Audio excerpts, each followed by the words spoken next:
And what about handlers? The difference between, say, a conditioning coach and a trainer? Right, right. It's become a little compartmentalized now in boxing. It's getting a little more high tech. It used to be you just went to the gym, you know, you did your push-ups, your sit-ups, you did your running in the morning, hit the bag a little bit, sparred.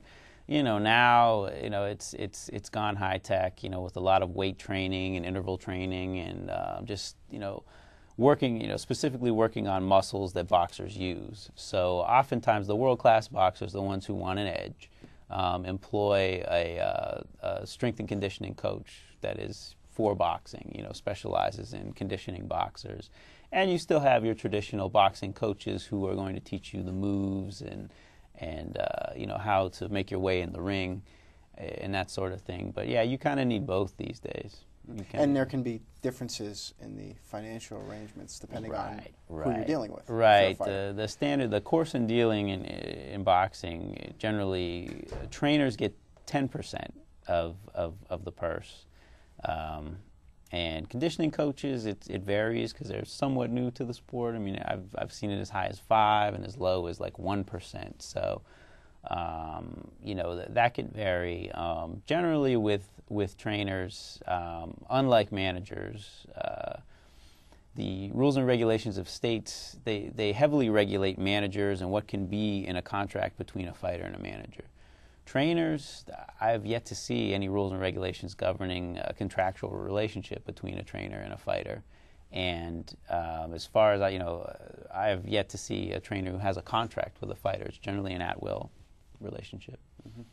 And let's talk about arranging a fight, okay? You have a situation, the fighter's ready to go, but there's a lot of logistics that actually go into putting on the event. Let's start about negotiating with the promoter. Right. What usually happens when the fighter and his management team, for that matter, get together and sit down with the promoter to discuss the actual deal that will get the fight done?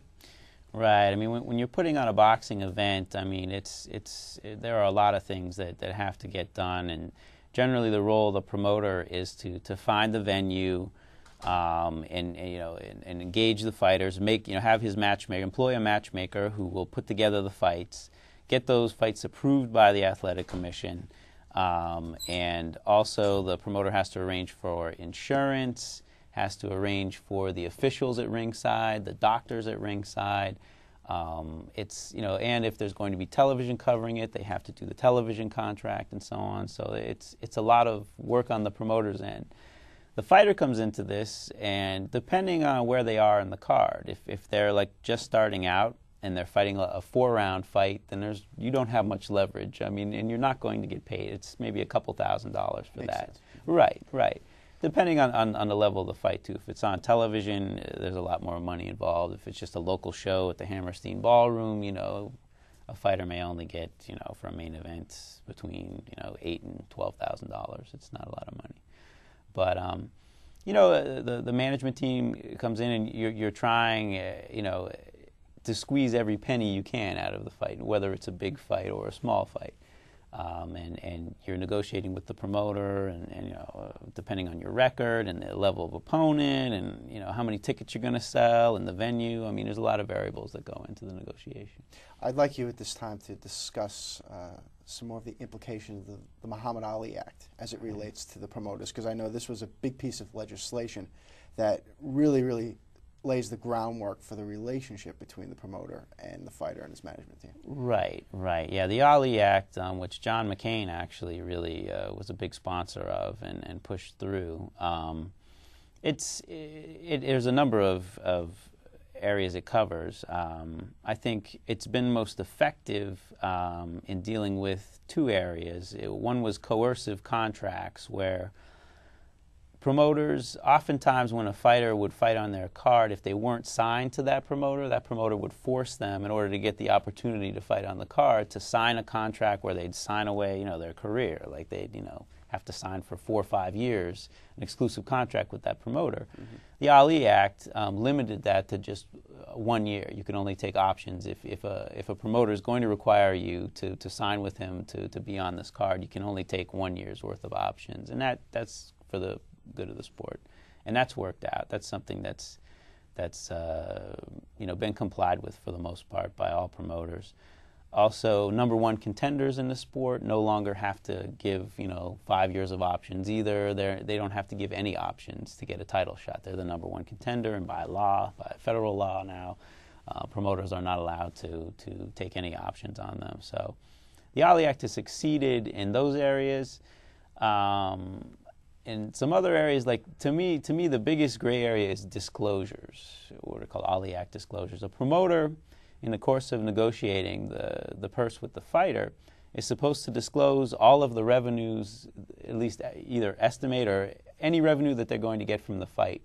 They're supposed to disclose to the fighter at the time they're negotiating the purse or before the promoter receives the revenue. Promoters really haven't complied so much with that aspect of it, the timing of the disclosure, but they have, they'll disclose it right before the fight. Well, we're getting this much from TV and this much from sponsors. Well, great, but the purse has already been negotiated between the fighter and the promoter well before the fight. So that's an area that I think, enforcement and maybe, litigation in civil court is eventually going to have it come around where the timing of the disclosure is more at the correct time. But I think the Ali Act has had a positive effect on the sport, but there's definitely room for improvement. Mm-hmm. Now, when the promoter goes to the various TV networks, what goes on during those negotiations? Well, that's pretty much where promoters make their money now. There have been some really big live gates in boxing of late, but the promoters make their money by selling fights to the television networks. So HBO is pretty much the undisputed champion of big-time boxing. They're the one with the biggest budget. So if you're a promoter, you're looking to get your fighter on HBO, in the course of you try and create interest in your fighter from HBO's part, and you want an exciting fighter, a championship fighter. And you're trying to get the biggest licensing fee that you can, like propose the best matchup that you can where your fighter is going to come out on top. Obviously, you don't want your fighter to get beat, but you're negotiating to try and get the most money you can for the safest fight for your fighter possible, but HBO has high standards, so generally you have to take a tough fight. But you're in there negotiating, just trying to get as much money as you can. And then once you get your TV money, then you negotiate with the fighter. This being the promoter, you then negotiate with the fighter and try and basically keep as much of that network money as you can. That's how that negotiation goes. Makes sense. Right.